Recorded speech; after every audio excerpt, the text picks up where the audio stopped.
నేటి పరిస్థితులు వాక్యము కొదువుగా లేదు. ఎన్నో రీతులుగా దేవుని వాక్యము మనకు అందించబడుచున్నది.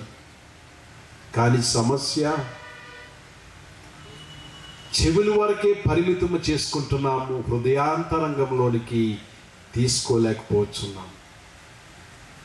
నాకు ఒక దైవజన్ యొక్క కళ గుర్తుకొస్తుంది. అతడు తన కళలో పరలోకానికి వెళ్ళాడంట. పరలోకానికి వెళ్ళాక అక్కడ రకరకాలమైన వాటిని దేవదూత చూపిస్తుంది.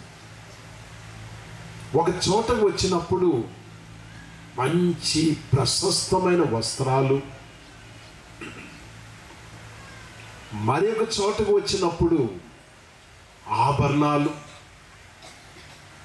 మరి ఒక గది దగ్గరికి వచ్చినప్పుడు ఆయుధాలు, రకరకాల ప్రశస్తమైన వస్తువులు విలువైనవి కనబడుతున్నాయి.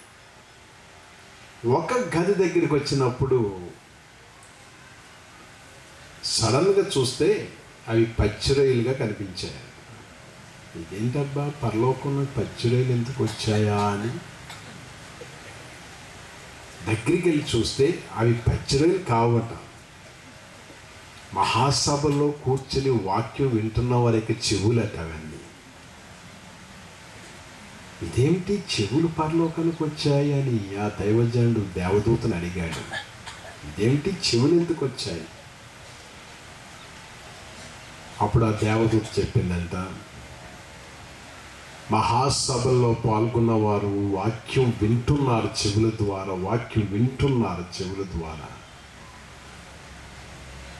హృదయాలను తీసుకోకుండానే వాళ్ళు చనిపోయారు, ఈ భూలోకాన్ని విడిచిపెట్టేశారు. విన్న చెవుల్ని పరలోకంలో పెట్టాం, మిగతా వస్తువులు శాంతిలన్నీ నరకంలో వేసేసామని చెప్పింది. ఈ మధ్యాహ్న సమయమందు నీవు వాక్యము చెవి వరకే పరిమితం చేస్తే నీ చెవి ఒకటే పరలోకానికి వెళ్తుందేమో, జాగ్రత్త.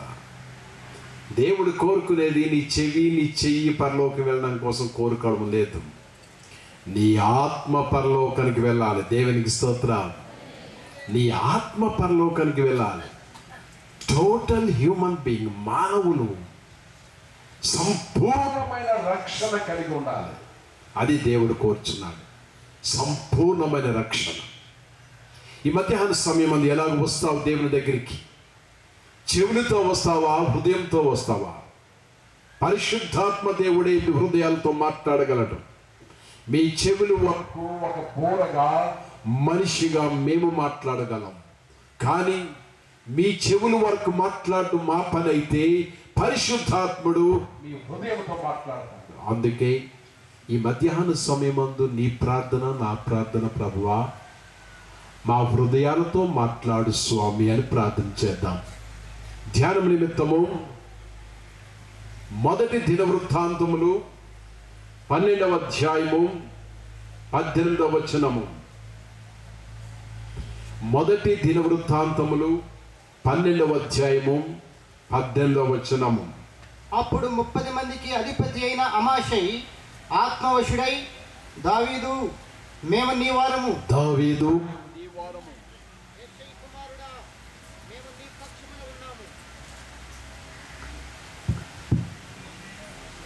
యెషీ కుమారుడా మేము నీ పక్షములో ఉన్నాము, నీకు సమాధానము కలుగును గాక, నీకు సమాధానము కలుగును గాక, సమాధానము కలుగును గాక, సమాధానము కలుగును గాక, నీ సహకారులకును సమాధానము కలుగును, నీ సహకారులకును సమాధానము కలుగును గాక.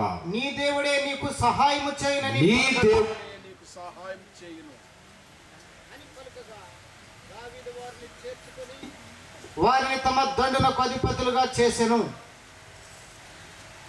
మేము నీ పక్షము వారు. యెషయా కుమారుడు దావీదు